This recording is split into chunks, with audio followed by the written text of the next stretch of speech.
Welcome, travellers, to this episode of Soundwave, the Shoreline of Infinity sci-fi podcast. I did see you there, using my telepathic abilities. In Soundwave, we at Stellar and Later Guild endeavour to bring you some of the finest sci-fi storytelling, poetry, discussion, and music available this side of Terok Nor, not only because of its value as premier entertainment, but also because when people talk about space travel, it's the only time we use the word "we" to refer to the entire human race. I'm your host, RJ Bailey. How are you doing? Seriously, tweet me at RJ Bailey. Don't provide context and wait 3 weeks later just to really confuse me. Now, we here at Soundwave and the SCG believe that speculative fiction has a unifying and thought-provoking power unrivaled by other, lesser genres, and it's for this reason I've picked out Jane Yolen's poem, Can Sci-Fi Save Us?, to start the show. I see it as emblematic of the Guild mission statement. Just the one story this week as well, but settle in or go for a nice walk, that being the benefit of audio stories over written ones. Not that my day job as an audiobook narrator makes me biased or anything, as we take a deep dive into a story about the price of teaching an unpalatable truth in a willfully ignorant world. Sonic Space this week is a conversation between myself and David L Clements. Not only is David an excellent conversationalist, but he's also an astrophysicist by profession, working in extragalactic astronomy and observational cosmology, and he's a science fiction author. I know. Makes you sick. You might remember that we featured one of his stories last episode, Something Fishy, narrated by Debbie Cannon. I take full advantage of David's broad range of science fiction expertise by leading us on a conversation through his work on space missions and his influences as an author. If you'd like to hear a longer, unabridged version of that interview, you can do right now. Head over to patreon.com/shoreline of infinity. Look for the levels labelled Soundwave. We'd also really appreciate a kind review on iTunes if you've got the time, or indeed whatever podcast platform you're listening via. But iTunes is the big one, so we would be extra grateful for pleasing the Apple gods. I'm going to keep it bright and breezy this episode and just let us slink from one wordy segment to another since there's just 3 of those, but I will be back to introduce our non-wordy segment, our usual installment of quality music. See you on the other side.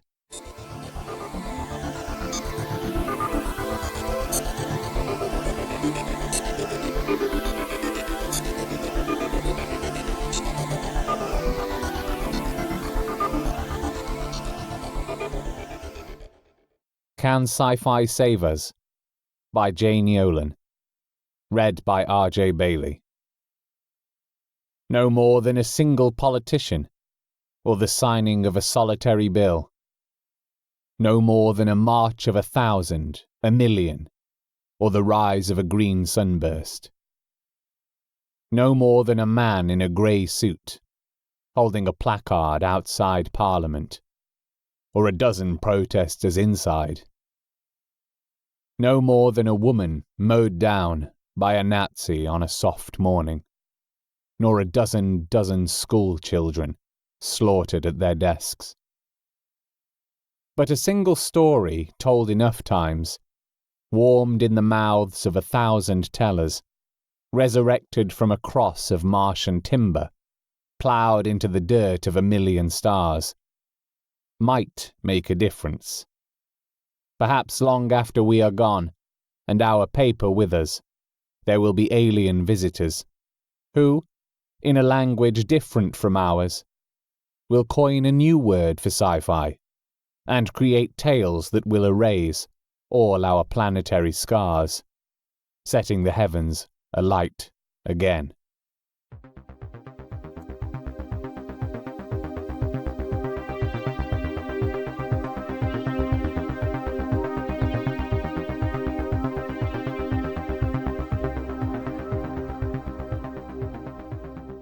The Last Days of the Lotus Eaters by Lee Harlan. The earth and the creatures in it ate her flesh, but the tree kept her bones. Its roots wrapped around and entwined every remaining bit of her. Wind stirred the branches of the tree, and it tickled, as if it were her own leaves being caressed and tossed about. Birds perched on the branches, and she felt their hopping feet and heard the chirps of their offspring. She remembered what it was like to have a beating heart, breath in her lungs, and feel the wind toss her hair about so that it tickled her face. She was awake, but not alive. Lita wasn't forgotten immediately. After she was buried, when she was only half awake, the roots not yet able to reach her bones, she had heard her parents weep above her. Every day they came to wail and lament, and she hated them for not believing her. When her flesh was consumed and the roots fused to her bones, huge blossoms appeared on the tree that for years had produced fewer and more pitiful flowers as it died little by little. Now they were rich and fragrant, dense and beautiful in a way that she had heard the old folks talk about when they were melancholy and nostalgic and flushed with too much wine. Her parents gasped, taking the blossoming to be a sign, a comfort. She felt the tug as they each plucked one, the grinding of their teeth as they chewed, reveling in its sweetness. The flowers slid down their throats into their acid-filled bellies and then plucked out their memories, their fear, and their grief. It all passed into her, tasting like bitter dust. Her mother's agony as she was birthed, and her father's joy mixed with terror as he held her tiny body in his arms for the first time, thinking of how fragile she was and how much his life was about to change. She saw herself running through the woods and understood the fear that they had shoved down, brought on by her careless certainty that no matter where she ran or how high she jumped, she would never be hurt.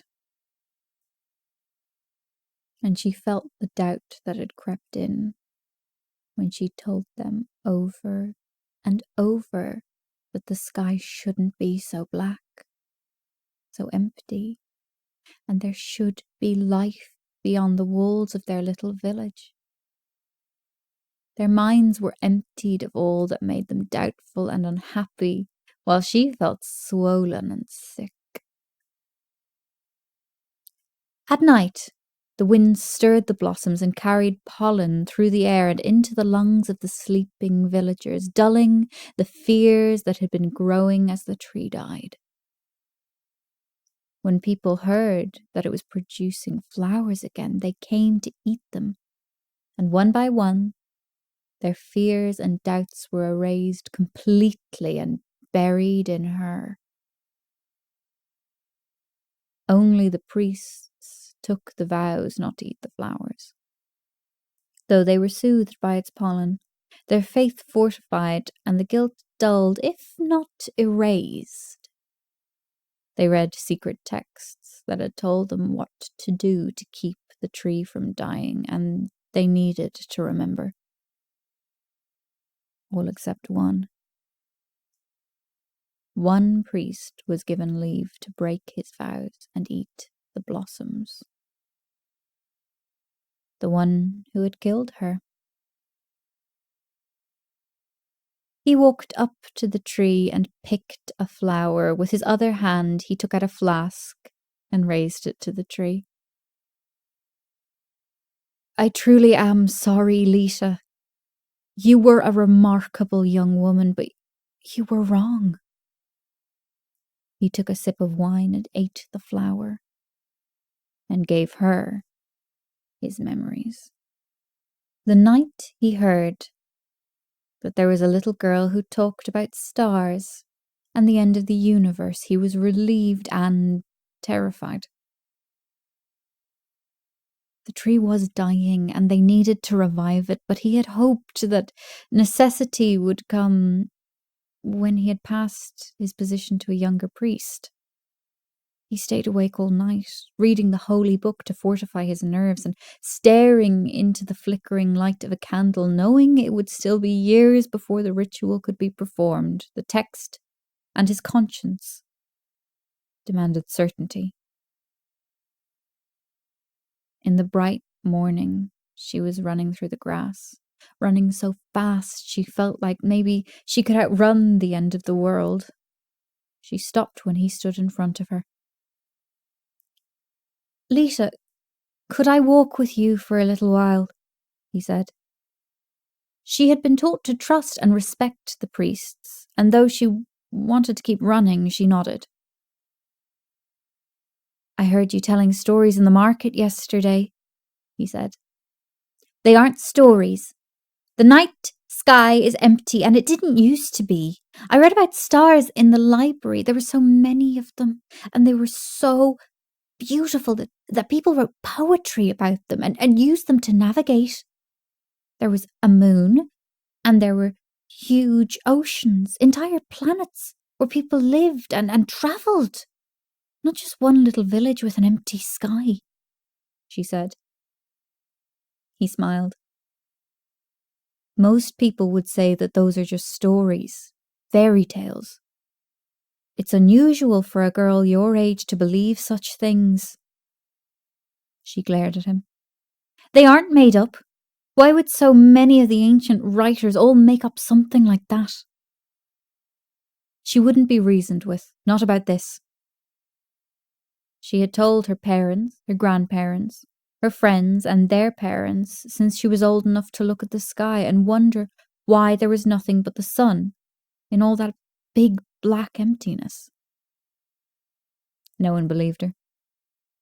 She had hoped the priest would be different, that he would know some arcane secrets and share them with her.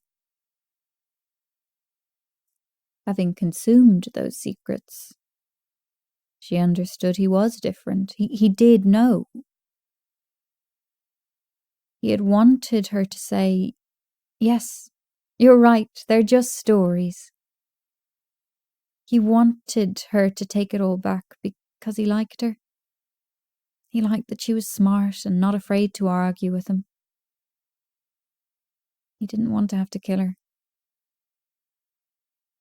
But there was also a coldness in him, a small shard at the center that made him certain that he could, that gave him a feeling of righteousness. He was doing what was best for everyone. What was one little girl's life in the face of chaos and despair for an entire people? He left her alone with her confusion, but he didn't leave her completely. She often saw him out the corner of her eye, listening to her conversations just a little too intently, watching her when the villagers gathered to dine together with a dark and contemplative expression. A couple of years after that first strange conversation, he stopped her while she was walking home from school. Would it be all right if I walked with you? He said. Of course. Even if he was a bit strange, her parents would send her to bed without dinner if she was rude to a priest. Tell me, do you still think the sky is too empty? He said. I know it is. What if you're right? What would be the purpose of knowing? Lita hadn't thought about that. She'd spent her life so angry and frustrated that no one believed her, that she hadn't thought much about why she wanted so badly for them to know, beyond simple vindication. The sun is a star. Whatever happened to the stars could happen to our sun, and we'd all die. And what would you do about it? Well, I don't know. I just think people should know. Would it make them happier to know if there's nothing to be done about it? What would be the point of being good, of having children, working for a future that might be snuffed out with the sun at any moment? He said. She frowned. Why would knowing the truth mean people didn't do those things? Does the belief make you happier? Because it seems to me you don't have any interest in those things. You don't have many friends, and you've never expressed interest in having a boyfriend or girlfriend like other girls your age. Your teachers say that you've never talked about wanting to be a farmer, a builder, a healer, a baker, or any of the other roles in the village when you finish your studies. Do you see yourself having a future? She wasn't unhappy, but it was true that she took little interest in planning for the future, and her insistence that the world had ended and they were the last to know drove people away and gave her a reputation for being strange. I don't object to those things, they just don't seem very important, she said. I think you're quite remarkable in that. Most people who believed that would lose all hope. They would do nothing but wallow in their despair and possibly act out in rage and be violent to others or themselves. But even if everyone took the knowledge as well as you, but the sun would still be there and shining bright for 50 years, 100 years. We would still need to plan for a future. We would still need food and people to heal us when we're sick or hurt. We would still be better for having lived full lives. Are you trying to tell me that I should stop telling the truth? I'm asking you to consider that maybe other people should not know it. But they're believing a lie. It's not right. I don't know how to explain why it's not right, but it's not. The priest sighed. She understood now that he was seeking some kind of acceptance or consent from her to do what he knew must be done to soothe his own conscience. But at the time she had been confused. He was talking to her as if he might believe her, but it gave her no peace because he was raising questions she didn't have answers to and making her feel foolish. It was evident to her that it was true, and people should know it for the very simple reason that it was wrong not to know the truth. The priest came to her one more time, shortly before she was to finish her schooling. She was sitting in the grass, reading from a dusty book she had found in the library, a book about cosmology and theories about the creation of the universe. It had been biled as science fiction and forgotten by everyone but her. I hear you've decided to become a teacher, Lita, he said. She nodded. Although the priest made her uncomfortable, she was also happy to see him. In her 16 years, he was the only person who had ever engaged with her about her beliefs that the universe was ending. Even though she left each conversation feeling confused and chastised, it was a relief to be taken seriously.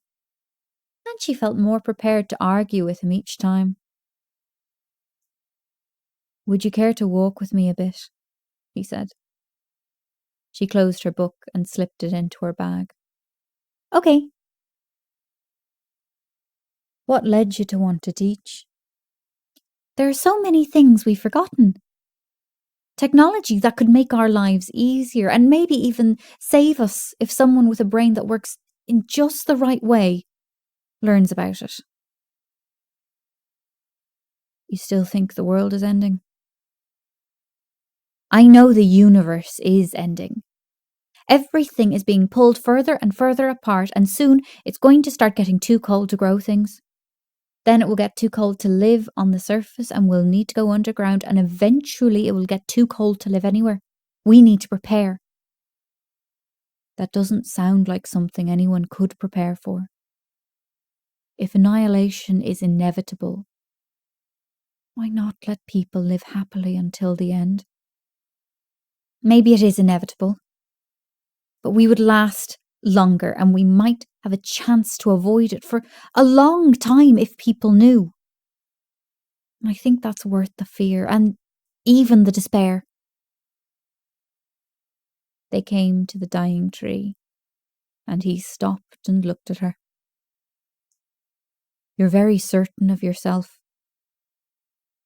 She was proud. For the first time, she felt she came out of the conversation with the priest as the victor. I am. He pulled a small flask from his jacket. I still disagree. I think you are young and idealistic and want to believe that people think and act like you,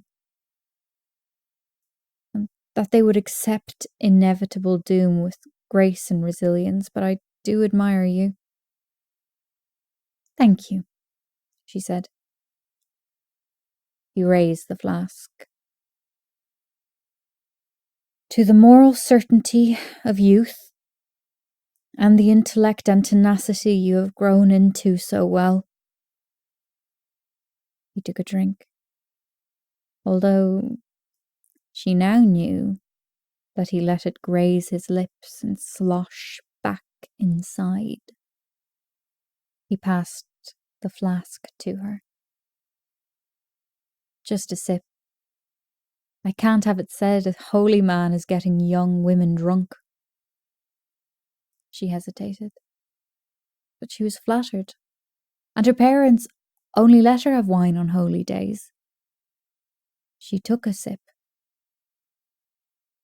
It tasted like vinegar and ash, and in just seconds she was unconscious.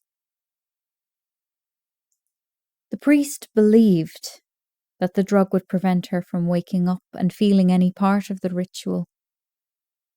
But he was wrong. The tree did not share the priest's minimal compassion, and the ritual was not one that it allowed its sacrifice to sleep through.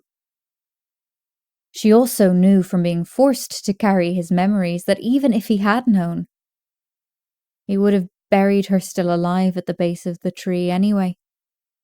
Such was his faith and conviction.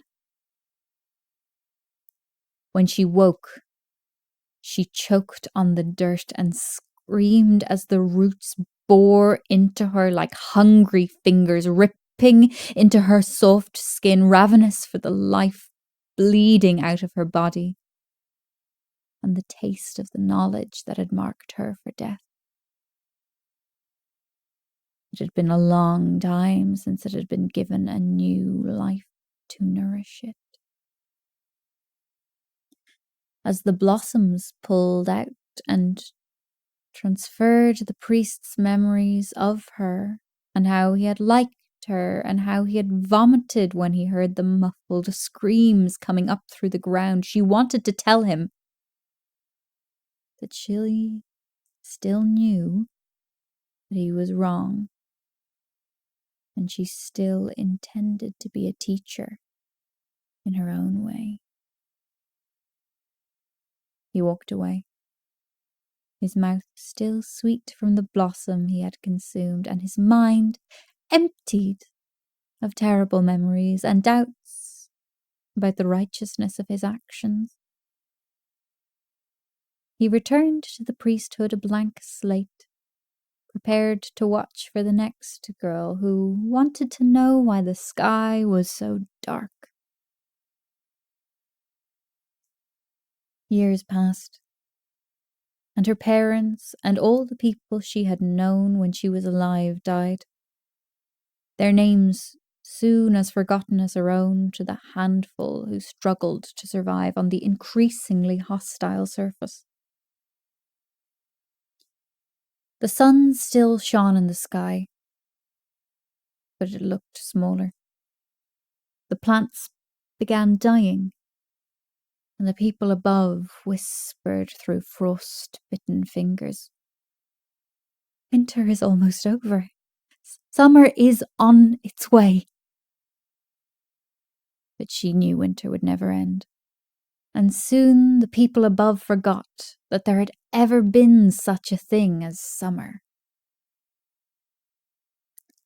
The tree alone stayed green, and every night it spread pollen on the wind so that they could believe winter was all there was, and they shouldn't look too hard at the sky. As her bones crumbled, the blossoms began to shrink, and there was less and less of them each year.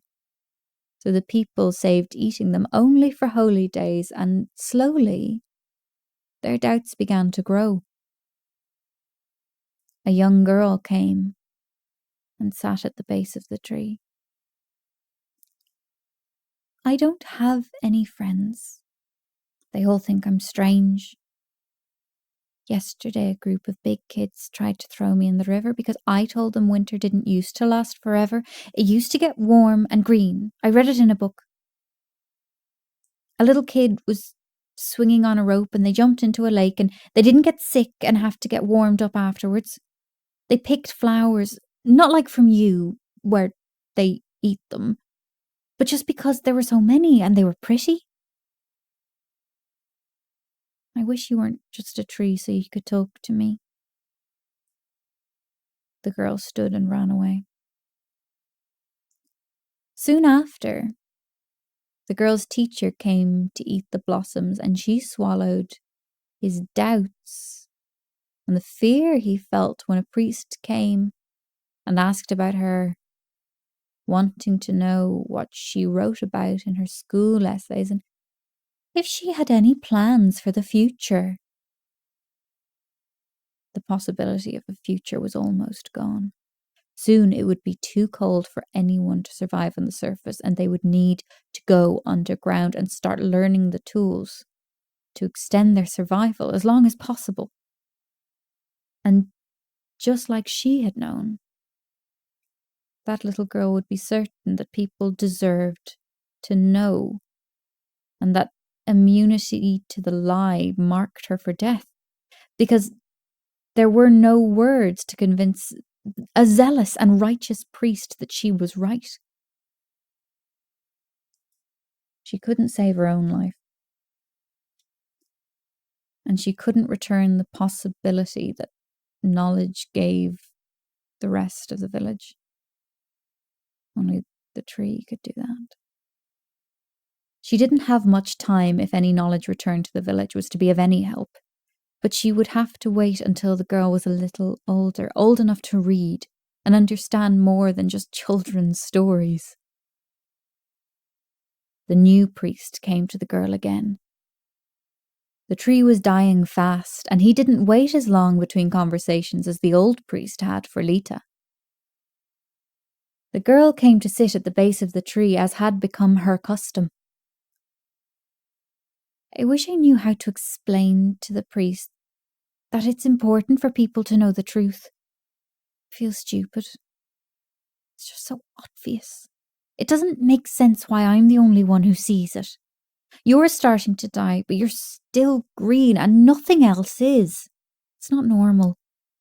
I don't care how spiritually important a tree is. It can't survive the cold so well, the girl said. Lita felt hope for the first time since she died. She reached out. One of the branches flicked, and the backpack she had been carrying the day the priest had buried her slipped from the hole where it had fallen unnoticed. The girl picked it up and opened it. One by one, took the books out and flipped through the pages. "Did you do that?" She looked amazed and suspicious, but she sat at the base of the tree and read for hours. When night descended, she put the books back in the bag and ran home. Even though they did not affect her, the girls stopped eating the blossoms on holy days. So Lita had no idea what the girl might have figured out from the books or about who they had belonged to. One night, under the cover of darkness, the girl came out to the tree with a ladder and one by one plucked off each blossom and burned them in a pile. There was terror and outrage in the village the next day when they discovered that all of the flowers were gone, although no one knew who had done it. It was an ingenious idea, and Lita was delighted by the girl's cleverness. But the blossoms grew back. During the weeks it took, however, the questions and doubts flourished in the little village. The girl's parents came to the tree and prayed. They ate 2 of the small blossoms, even though they knew it was forbidden outside of holy days to preserve the few remaining. They were deeply troubled by their daughter's insistence that the tree was somehow blinding everyone to the fact that the world was dying, that the sky shouldn't be empty, that the sun used to be nearer. And they were growing distrustful of the priest, who came and asked them about her, if she told them of her theories, and if they thought she believed what she said, or if she was just a little girl telling stories. That night, the girl came one more time. She opened a bottle of alcohol and poured it on the tree and set it ablaze. In the ground, Lita screamed silently. Not since the tree had ripped her apart had she felt pain like that. She thrashed, and the tree above her shook and groaned. People ran from the village and threw buckets of water on it. It smouldered for days. But the fire did not kill the tree, not completely. She wasn't sure if the tree could be killed. But it was badly hurt and would not be able to grow blossoms for a long time. Desperate for nourishment to heal itself, it gripped her fragile bones in its roots as if it were wringing the last drops of water out of a sponge. It squeezed until her bones turned to dust, and the memories and knowledge she had swallowed for so many years soaked the earth. With no other soul to carry that burden, the hungry roots drank in all of the secrets she had kept for so long. After several months, the tree began to regrow, and a few pitiful tiny flowers bloomed, still fueled by the last bits of Lita's life it had stored in its roots. That night, when the wind blew, it carried the pollen laced with generations of knowledge and memories, dusting the sleeping survivors with doubt and questions. The next morning, the girl awoke to a village gripped with chaos and panic. She looked at the tree, blackened and skeletal, looming on the hill over the village, and whispered, "A thank you."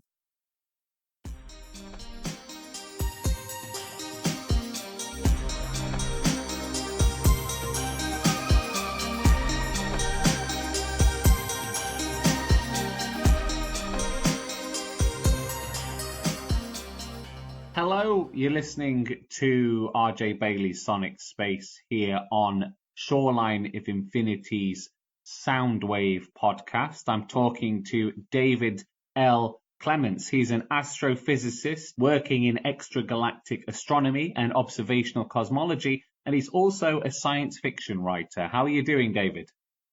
I'm melting gently in the heat in London. It's funny, actually. I've been recording for an audiobook, War of the Worlds. So when you say you're melting in London, it brings to mind Martian heat rays incinerating people on Horsehall Common. Well, I think we've got solar heat rays at the moment. Not helped, of course, by global warming, but that's a different matter. No, you're quite right, though. So you have got an amazing job title. Can you tell me what an astrophysicist working in extragalactic astronomy and observational cosmology does, please? Well, I'm surrounded by similar people. We all do various different things. This is the astrophysics group at Imperial. What I'm specifically interested in this area of astronomy, there's other things I do as well, which we can get onto later, is to try and understand how galaxies form, how galaxies evolve, and especially the role of dusty galaxies in that process. So these are sort of objects that you can't easily detect with large ground-based or space-based optical telescopes. So the European Southern Observatory VLT, very large telescope, isn't very good at seeing these. The Keck telescopes aren't, because there's lots of dust in them, and that dust absorbs the optical and ultraviolet light that these telescopes are sensitive to. So you have to work at other longer wavelengths, and that has taken me to use telescopes like the James Clerk Maxwell telescope, which used to be run by the Royal Observatory in Edinburgh, now no longer, unfortunately. That's in Hawaii, and that works at much longer wavelengths than our eyes are sensitive to, but it can pick up these galaxies, the dust in these galaxies, which is at a temperature of about 50 degrees above absolute zero, compared to the kind of stuff that our eyes are sensitive to, which is sunlight. Plenty of that streaming through my window at the moment, which is material at about 5,500, 6,000 degrees above absolute zero. So very, very different parts of the electromagnetic spectrum. But ground-based isn't ideal for this kind of thing, and that's what's led me to involvement in space missions like the Herschel Space Observatory, the Speaker proposed next generation space far infrared telescope, and other similar missions like Planck, IRAS, ISO, Spitzer, and Akari. So that's a few of the satellite missions I've used data from or been involved with over the years. And these satellites, do they have treat me like an idiot because, hey, I am an idiot. What do these satellites have telescopes on them?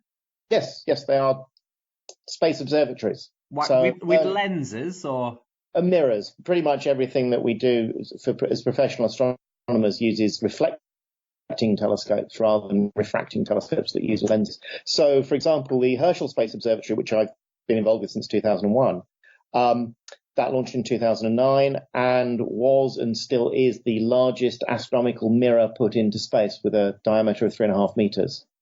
Wow. We have to be very careful about what we say. That's why I say it's the largest astronomical mirror put into space, because there are rumors there are bigger mirrors up there, but they don't point upwards, they point down. Oh, tell me about this. I can't. I don't know anything about them. And even if I did, if I told you, I'd have to kill you. That is. Are you being serious, or is this a conspiracy theory? No, I'm being serious about that. So the James Webb Space Telescope, which when it's launched, whenever that might be, because it's been suffering some quite serious delays, that has a 6.5 meter, or will have a 6.5 meter primary mirror. The company that built that, Northrop Grumman, were very confident that they could build a mirror like that, which has to essentially unfold itself once the spacecraft gets into orbit. And there are reasons why they're very confident they can do that. Probably because they've done it before. But They're not allowed to tell us that. Hypothetically, if one of these telescopes was in space looking down, why would they look down and not up? I mean, what's the purpose of that, would you These think? are telescopes that are run by organizations which have three-letter acronyms and are largely based in Virginia, like the National Reconnaissance Office. Oh, Security agency. So those are the sort of things that they would be used for. wow. Okay. Well, that's just terrified me and probably a lot of the listeners. I actually had no idea, and I enjoy a good conspiracy theory myself. But I usually like the more out there, weird ones, like Hollow Earth and things like that, and lizard people and the monarchy and so forth. You don't wear, was it turquoise that David Icke favors, I hope? No, I don't actually. But I probably should. I mean, I always keep a ready supply of tinfoil in the house as well, just in case I need to fashion some headgear. And it sounds like I need to if there's some satellites pointing down at me. Oh, well, they're just looking over your shoulder. But by and large, they're actually looking over wherever Russia, China, maybe North Korea have got their nuclear missiles. So unless there's some secret installations in Edinburgh that I'm not aware of, you're probably fairly safe. Good. Well, I don't know. I still don't know whether or not them looking at Russia and so forth makes me feel better or worse about the state of the world. But there we are. So you work at Imperial College London, right? Yep, that's correct. So how do you interact with these? I mean, you're not on space missions, I presume. So how do you interface with these satellites and the data? I'm involved in space missions. I was. That's amazing. So many of the people I work with, so it doesn't feel amazing. But thank you for bringing me, demonstrating how non-mundane my life actually is. It is. You do space. You're involved with space missions. That's as close to sci-fi as it gets right now. That's one step away from flying into space yourself. That's true. We will perhaps get on a little bit something that's even closer to science fiction. What I do, but we'll get to that. So all of these space telescopes, they're robotic.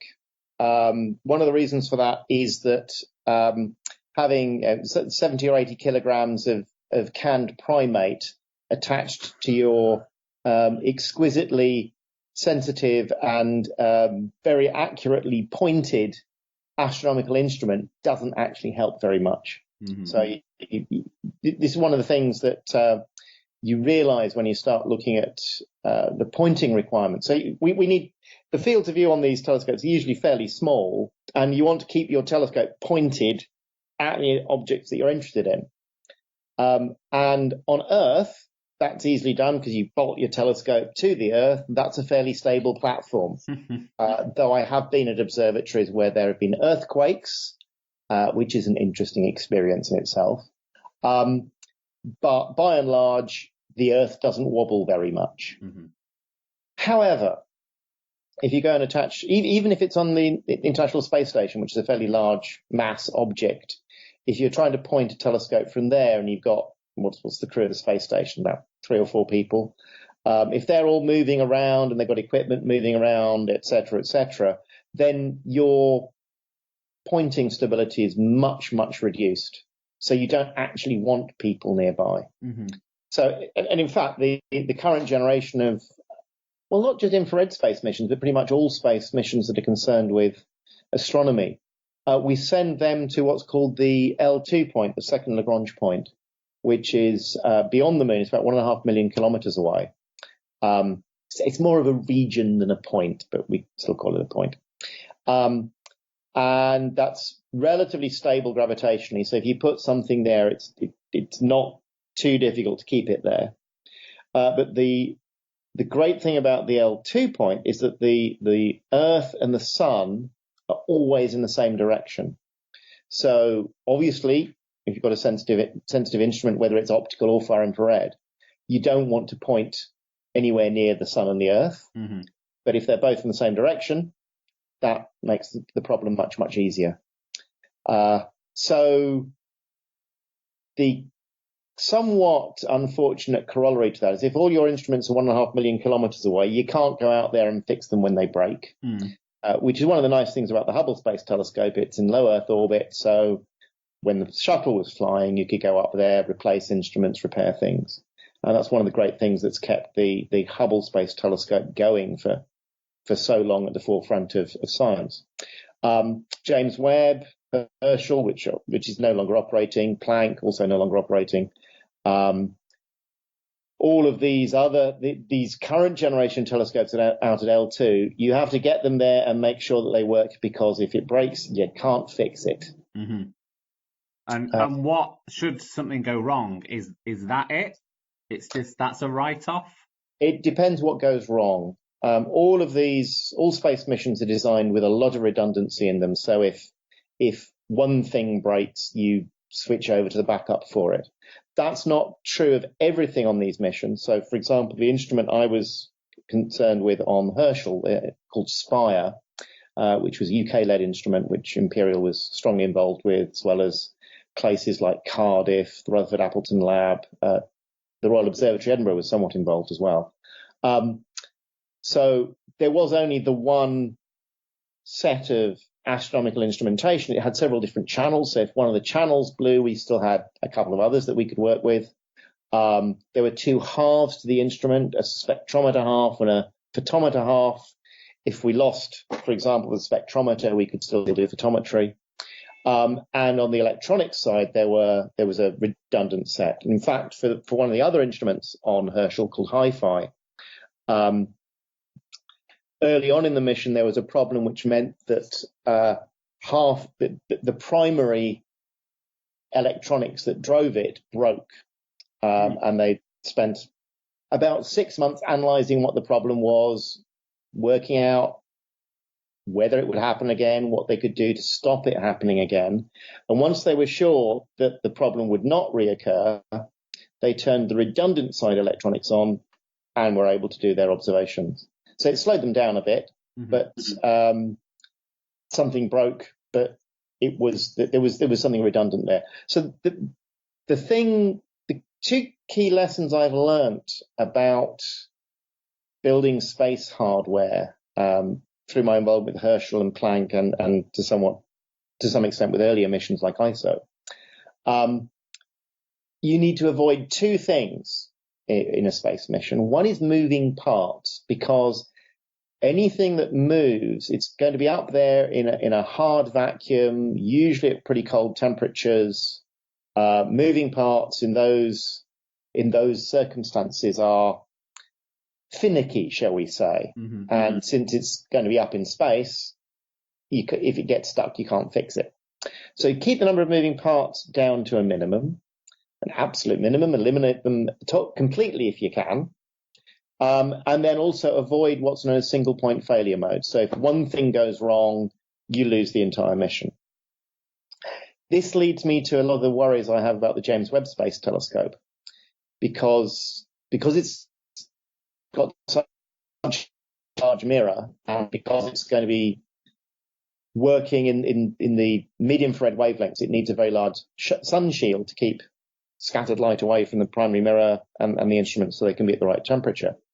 The James Webb Space Telescope is launched in a folded configuration once it gets to where it's going to L2, it will deploy itself. And this involves unfolding the primary mirror, folding down the secondary mirror for the telescope, which is not in the right place to start off with. And the largest and most complicated part of this is the sun shield. It's about the size of a tennis court. And that has to unfurl itself. It's got about 4 different layers. They have to separate themselves. All of this is driven by moving parts. There's about 100 separate actuators, all of which have to do their moving, function perfectly. If one of those parts doesn't work, at best the mission is compromised, so it won't be as sensitive, for example, as it's designed to be. And in the worst case, if, for example, the primary mirror doesn't unfurl properly or the secondary mirror doesn't unfold properly, you lose the mission. So that's why I'm quite glad not to be directly involved with James Webb. When we launched Herschel and Planck, these are two missions launched on the same launch vehicle in 2009. I was involved in both. The process of a launch, at least from the point of view of he's got something strapped to the top of it on which their career depends, which is pretty much the situation I was in. A launch vehicle is about 2,000 tons of high explosives. And for a successful launch, that high explosive has to go off in exactly the right order. Any deviation from exactly the right order, and you go from being in the wrong orbit to being at the bottom of the Atlantic in 1,000 pieces, which has happened. That happened to the cluster mission with the first launch of the Ariane 5 vehicle. And I watched that live, and there's a friend of mine who literally his career exploded with the rocket. So is that held against them then? Like, when you say their career explodes, like, is that it? They're not working anymore? His career in science ended at that point. That sounds very harsh to me. Yeah, this is at least partly because of the funding environment we work in. Right. But that is what happened. Mm-hmm. And whenever I'm now in a secure academic position, I can be involved in launches in the future, and they can go horribly wrong, and I'll still have a job. So I'm fine. Mm-hmm. But at some level, I was at that point when Herschel and Planck launched, though, was very early to my academic position, so things could still go horribly wrong.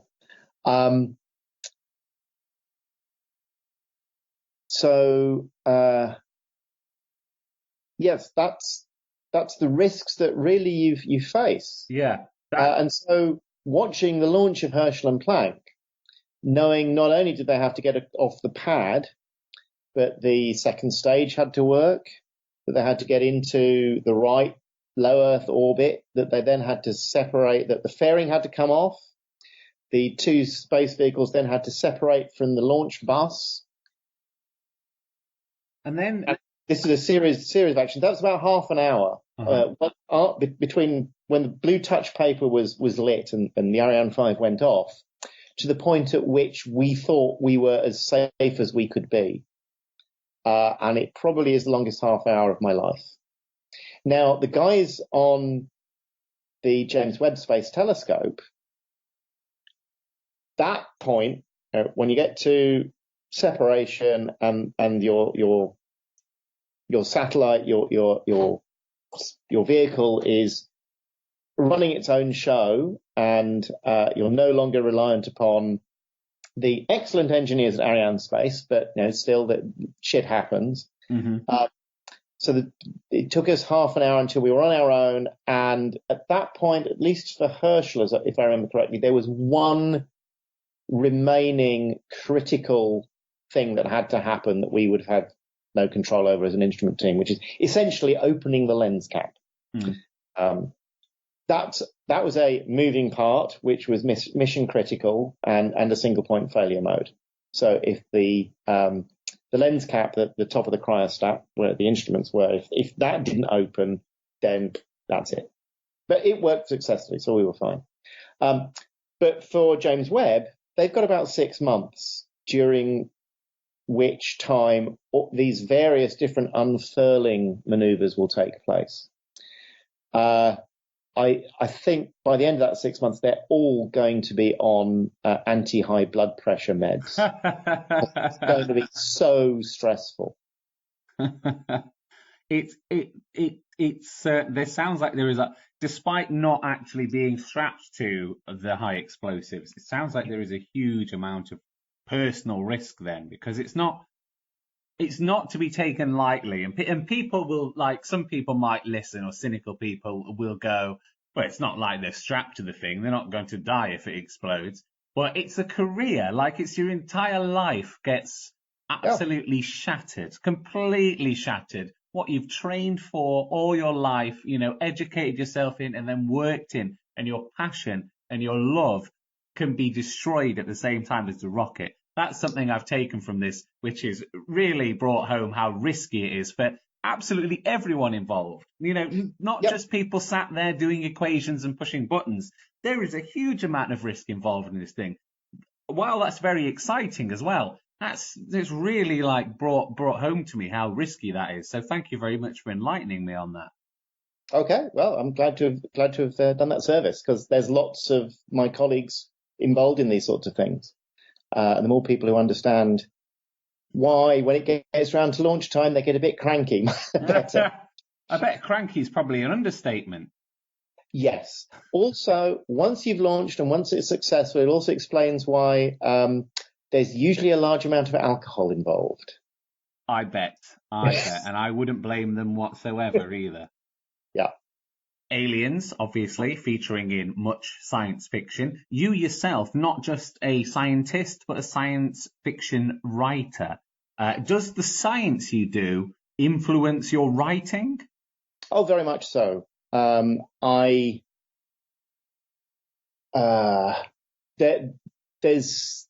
a lot of what I write is within what you would call a hard science fiction subgenre. So I try to get the science at least believable, if not exactly right. Mm-hmm. The story is still the important thing. So sometimes you have to bend the science a little bit to make the story work. But I always try to keep things at least plausible, if not exactly right. At least for most things. So yes, it definitely influences me on the details. It also influences my mindset, I guess. At least for some of the stuff I've written, I try to do what you might want to call cosmological science fiction, trying to put things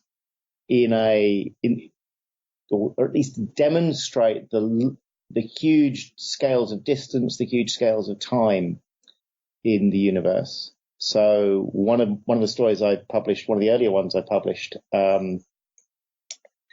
was in an anthology called Footprints, which the concept or the conceit for this is that the footprints that were left on the surface of the moon by the Apollo astronauts have the potential to outlive human civilization. They could last for a billion years, so the Earth might well be completely different by the time aliens of some kind turn up and find the footprints. And so I wrote a story that used this as the starting point, because that was the definition, or that was the conceit for the anthology, and set it at a point about 4 or 5 billion years in the future, after the Milky Way galaxy and the Andromeda galaxy have collided and interacted. One of the big things I work on is interacting galaxies. Mm-hmm.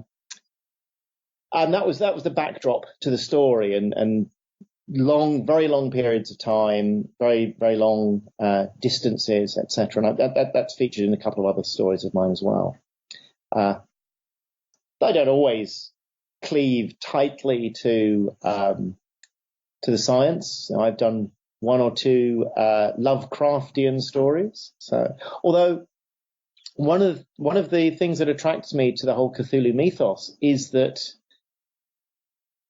Lovecraft came up with those concepts partly in a reaction to the results of astronomy that were coming out when he was writing them in the 1920s and 1930s. That's when Hubble had worked out that these things that had been classified as spiral nebulae for many years were actually galaxies like our own, but a long, long way away.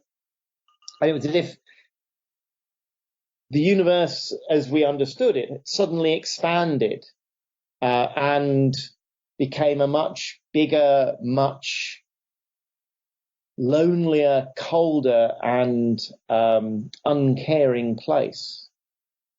And at some level, Cthulhu and the whole Cthulhu mythos are Lovecraft's way of trying to personify that that inhumanity of the universe into these vastly powerful but utterly uncaring godlike creatures. Yeah, they are truly. I mean, they are truly alien, aren't they? Like we cannot comprehend them. To look upon some of them literally sends the beholder insane. Yes, if you try to comprehend them, you go mad, because that their comprehension is not compatible with human intelligence. So when you're talking about cosmological sci-fi, how do you maintain a consistency of characters if you are talking about enormous periods of time without them all becoming incredibly old or dying? You have to wave your hands around and come up with things like uploading, whether that's to allow people's consciousnesses to be broadcast from one place to another at the speed of light, which is as fast as we can go, which allows you to have things happen, or on other planets without faster than light travel, or you have your characters uploaded and running on computational hardware. So there's one story I wrote, which was in the Conflicts anthology, where our characters essentially wake up about 100 million years in the future. They're on what's effectively a lifeboat from the Earth, sent away with lots of uploaded personalities, all of which are in storage, with nanotechnology which can rebuild things, give people back bodies, etc. Once they arrive at a place they hope is a sanctuary from what has got rid of the Earth, shall we say. I don't want to provide any spoilers, but of course, that's the background. And you can play with things. If you've got uploaded characters, you can play with things like changing the pace of time so they can run much, much slower. So since they're on a journey that's going to take many millions of years, you can still have them functioning if they're working at a pace that's a million times slower than real time, then things can happen. It's a fascinating concept. Would you an idea that I really like was in Joe Haldeman's Forever War, where spaceships go, they do jumps to distances, many, huge distances away, to different war zones. But often they'll come out of their travel 100 years too late or 100 years too early. Is that kind of cosmological sci-fi, would you say? It's the origin for why Joe was doing that isn't quite the same origin for why I'm doing something which at the end might look a little bit similar. Sure. The Forever War is about Vietnam. Yeah. And there will certainly be occasions when you go out there to have a battle and either it's finished or hasn't started yet because the intelligence just is inadequate. And what Joe was doing with that was writing that on a larger canvas, science fictionalizing it. So it might end up with the same thing, but we're doing it for different reasons, as it were. So I was aware that it was, it's a Vietnam story. So to you, the definition of, say, a subgenre of sci-fi, is that the point of origin, not the end result? Because for me, I see things, in horror, for example, you can have a slasher or a horrible, slasher movie like Last House on the Left. And you can have another slasher movie like A Nightmare on Elm Street. And the original one, they're both by Wes Craven, and the original one was about Vietnam. And Nightmare on Elm Street was about people suffering from night terrors. and how that affected young people. But for me, they're both slasher movies. They just have different points of origin. Yeah, I would agree with you on those both being slasher movies, because that is a genre of its own. I guess when I talk about cosmological SF, that's where I'm seeking inspiration. The end result is relatively standard hard SF, which you could also classify the Forever War in.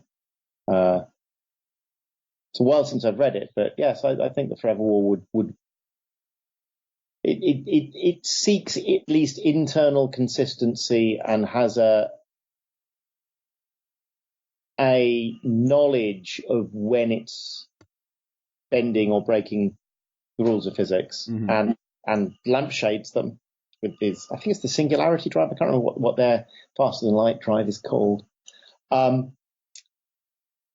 So yeah, I think they're both routes to hard science fiction, but it's how we get there is somewhat different. One of my big loves when I was young, when it came out, was a movie called Men in Black. Oh yeah. Oh God, when you were young. Oh dear, I remember watching that when I wasn't young.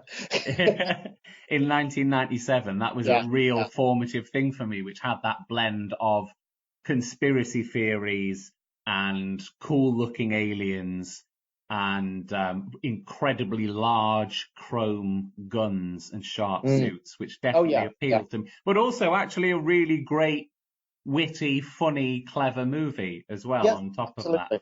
And you've written for the anthology Conspiracy. Do conspiracy theories play a role in your work? Not a particularly large one in my science fiction. There's stuff that I'm doing. Well, actually, backing off from I'll back off from that statement a little bit.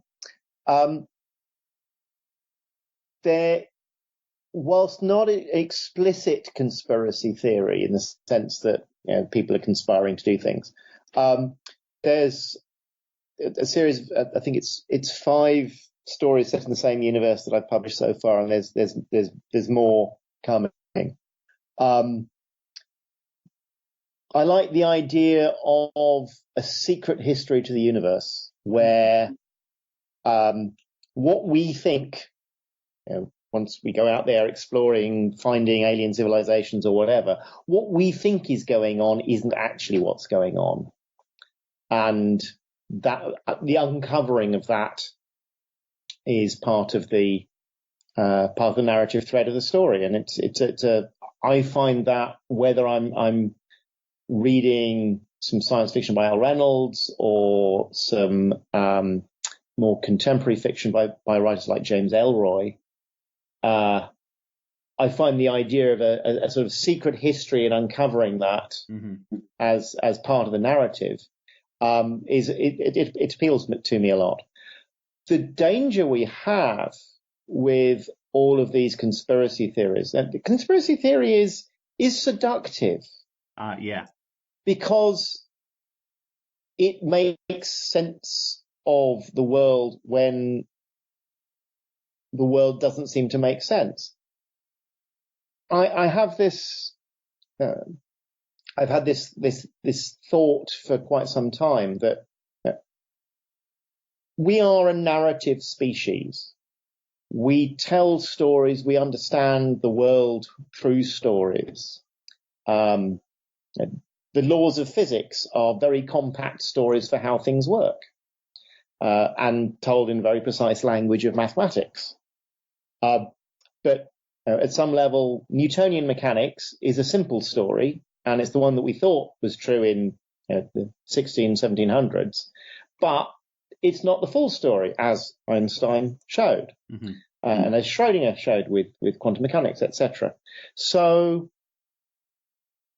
more generally, conspiracy theory is seductive because it makes sense of stuff that is bad shit, but there isn't anybody you can point a finger at. Or just things that are just, even if it's not bad, you've made me think of it could be a conspiracy theory many ages ago the large disc revolving round the sky was actually pushed around by an enormous dung beetle. Right. Yes. So that kind of like it kind of like in a way, like it seems to me like very similar to religion in a way, or some religions, in that it is explaining the unexplainable, Yes, and solves your problem for you. Yeah. And I think there is if you look at some of the more serious conspiracy theory groups around the world, they do verge upon religion. And one of the reasons for that, as well as it being a similar underlying impulse, one of the other reasons for that is that if you delve too deeply into a conspiracy theory, you have to start inventing essentially supernatural forces to make it work. Mm-hmm. And then you're definitely off in a religious direction. So if you look at the people who, let's say the people who think the world is run by lizard aliens in human suits. Sure. So how do they maintain their human suits? Well, that's got to be they start getting off into some very strange things.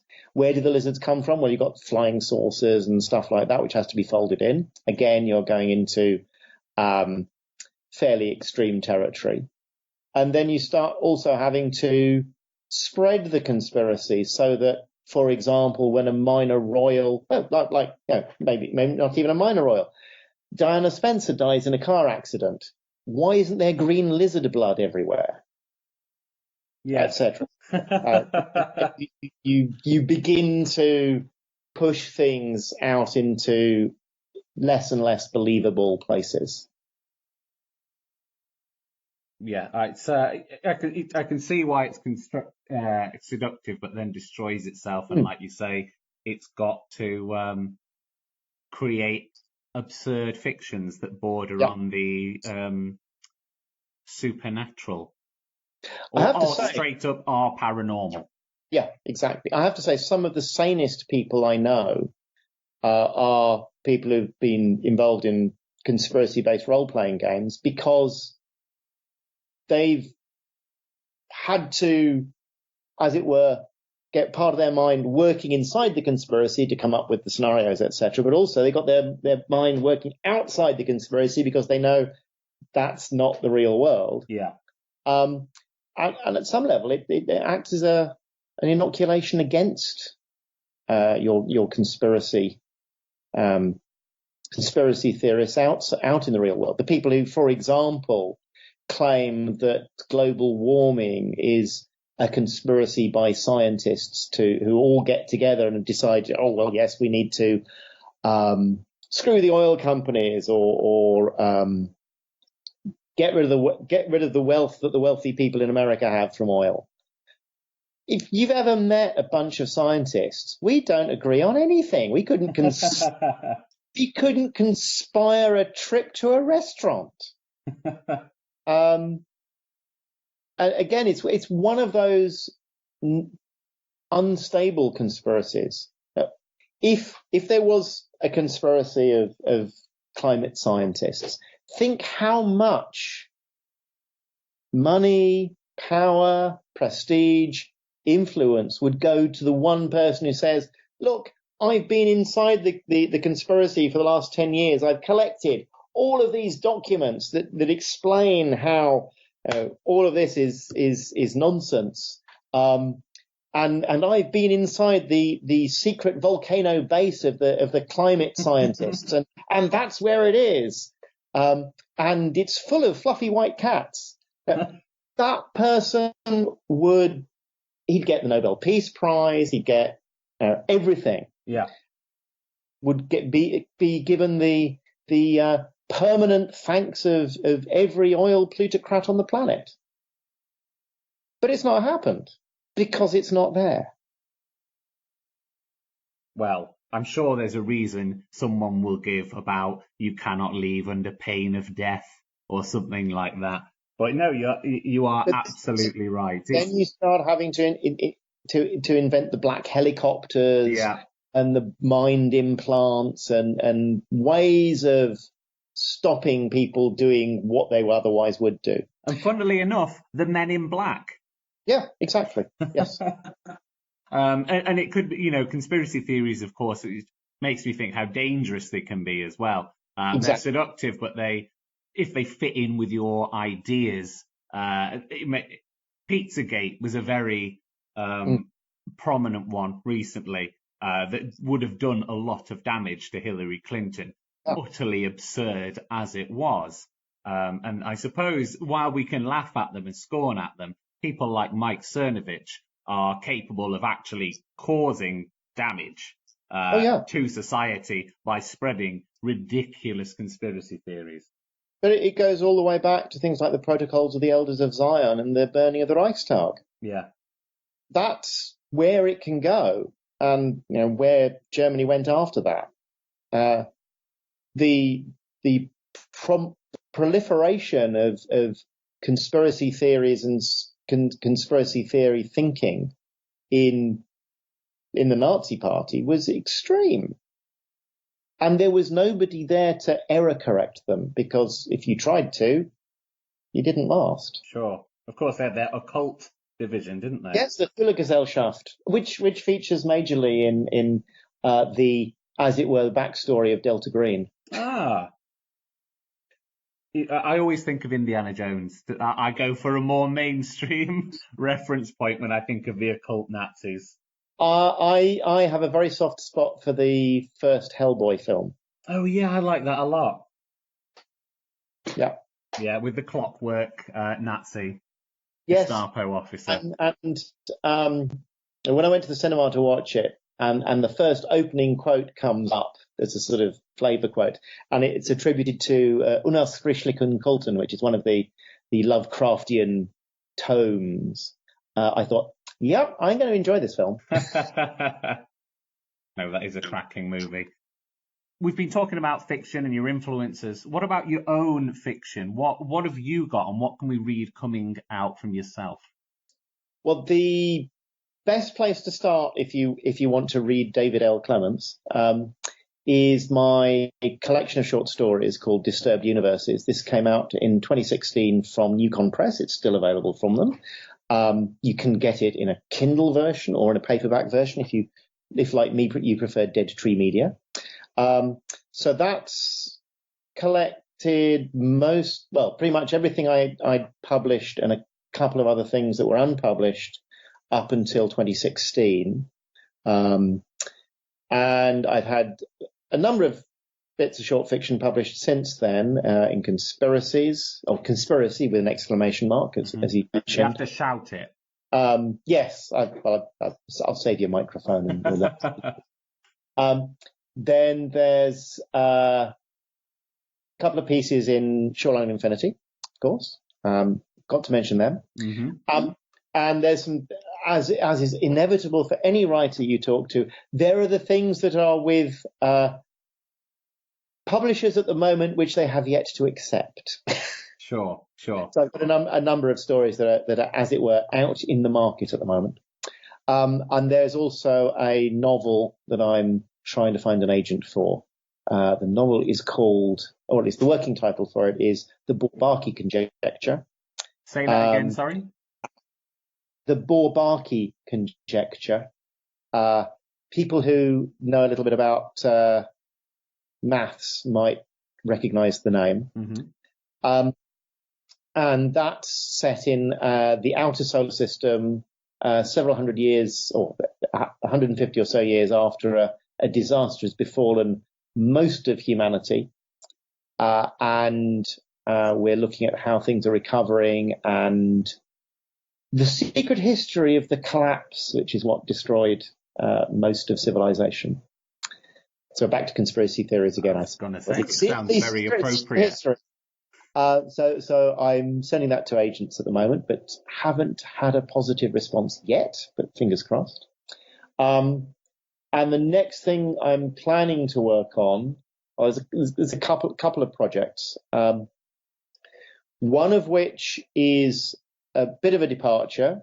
Some years ago, I wrote what could be best described as urban fantasy, though rather more realistic. Like the werewolves in this really are out to get you. They're not there to be cute and cuddly and romantic interest. Sure. So I have there's one story in that setting which is written, needs a little bit of updating, and then there's a sequel to that which I'm planning to do, and hopefully Stone Owl Stories, which is an offshoot from Shoreline, might be interested in picking those up for a bit of a collection. And then there's an outgrowth from one of the short stories I'm trying to sell and haven't sold yet. That could quite happily be extended into at least a novel, which I'm thinking of working on, which is a little bit less hard science fiction, still science fiction, but involves entities that are called free gods who are able to manipulate the universe to their own ends. I think I shall leave the trailer at that point. Nice. I like the sound of it. Sounds exciting to me. So I will make sure that I put in the show notes as well all your links to your website. And are you on social media at all where we can find you publicly? I'm on Twitter as DaveCL42, DaveCL42. I think you've got the links to my WordPress blog. Mm-hmm. So those are the primary places to find me online. I shall put it all in the show notes for you and for our listeners to enjoy. Great. Well, thank you very much, David. I hope you don't continue to be roasted alive in London. Well, I think that's probably a certainty, especially since I now have to go up the road to get some lunch. Well, best of luck in the blistering heat wave. Thank you. And best of luck for your books as well. Thank you very much. And I hope Edinburgh is rather kinder. I'm sure it's rather cooler than this. Just a little bit, yeah, which is nice. I won't lie. Civilized place. All right. Lovely to talk to you. Thank you very much. Okay. Many thanks.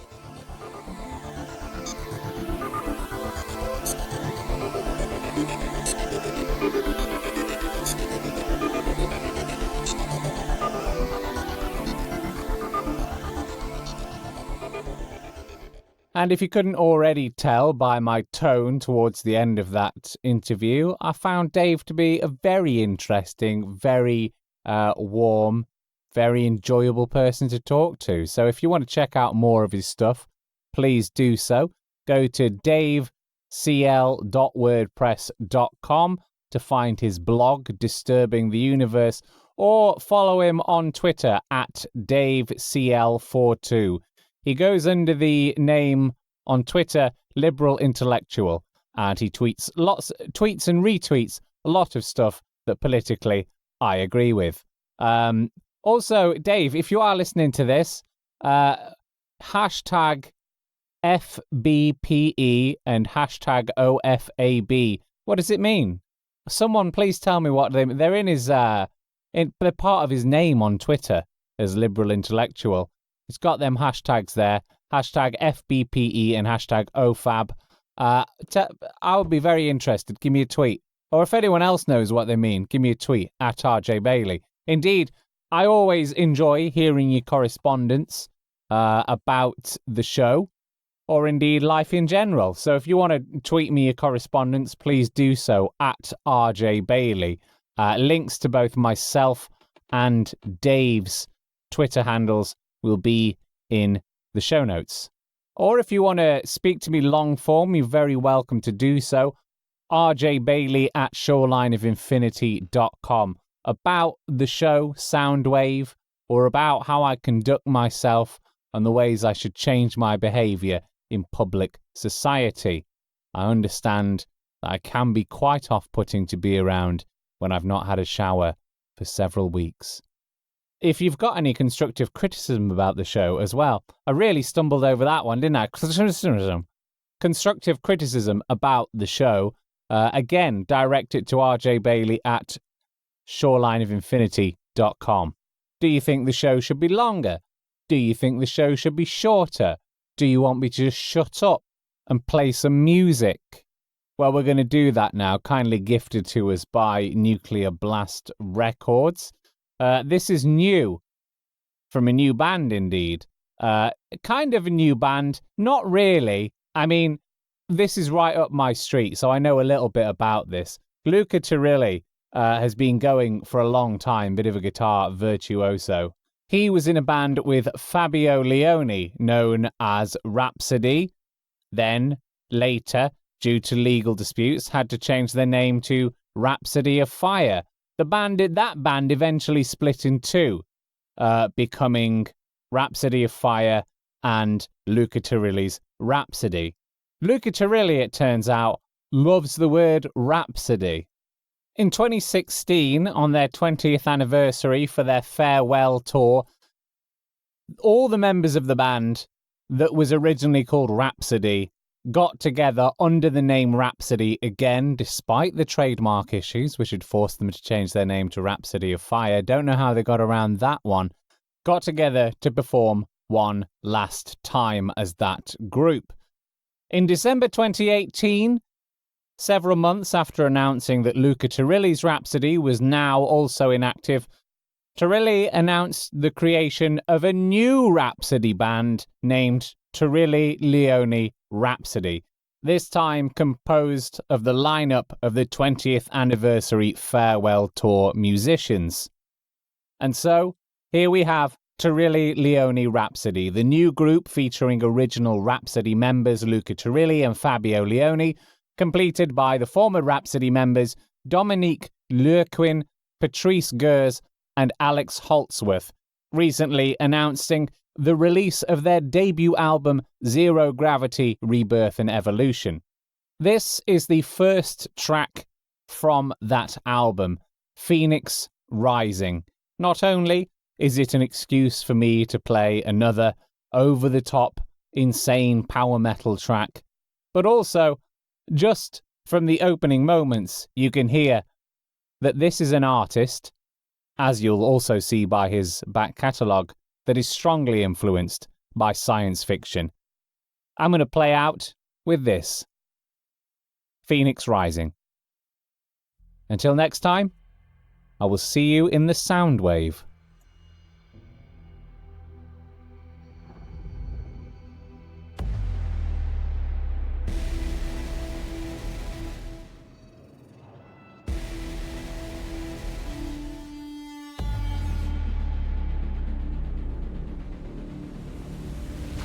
30 seconds and counting. Astronauts report it feels good. T-minus 25 seconds. 20 seconds and counting. T-minus 15 seconds. Guidance is internal. 12, 11, 10, 9. Ignition sequence start. 6, 5, 4, 3, 2, 1, 0. All engine running. All engine running.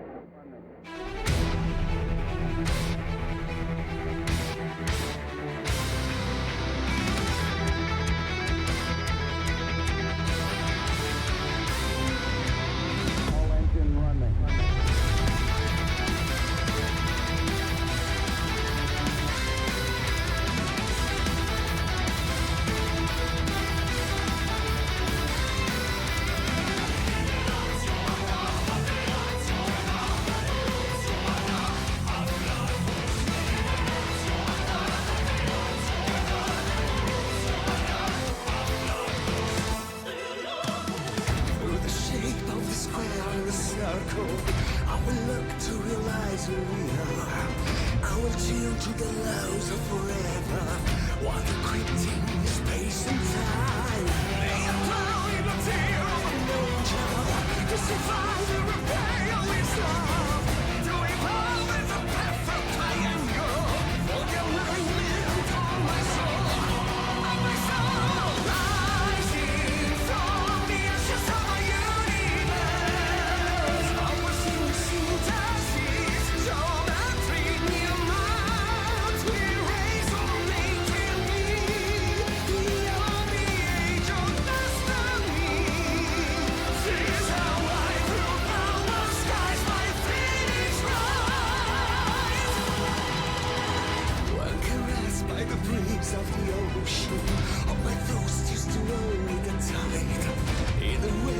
inspiring nostalgia, reconnect me with your light. I feel it as the conscious is rising, and the Shakti's golden embrace. In the scheme of an astral convergence, as we like holding a place.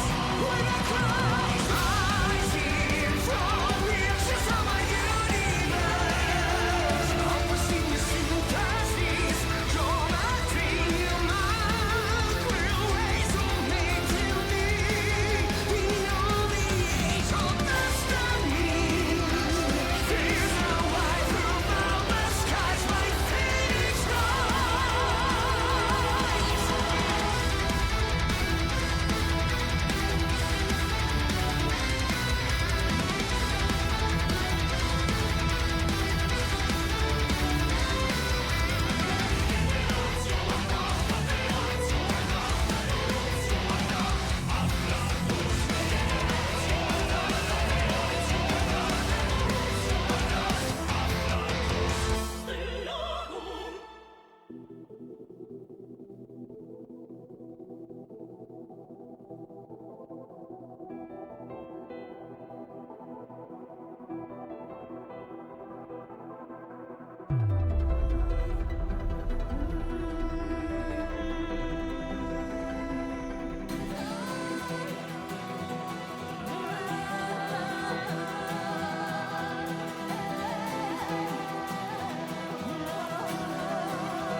Soundwave was written, presented and produced by director Overtect Verbistect Loquinist Voxtect R.J. Bailey, and co-produced by Overtect Noel Chidwick.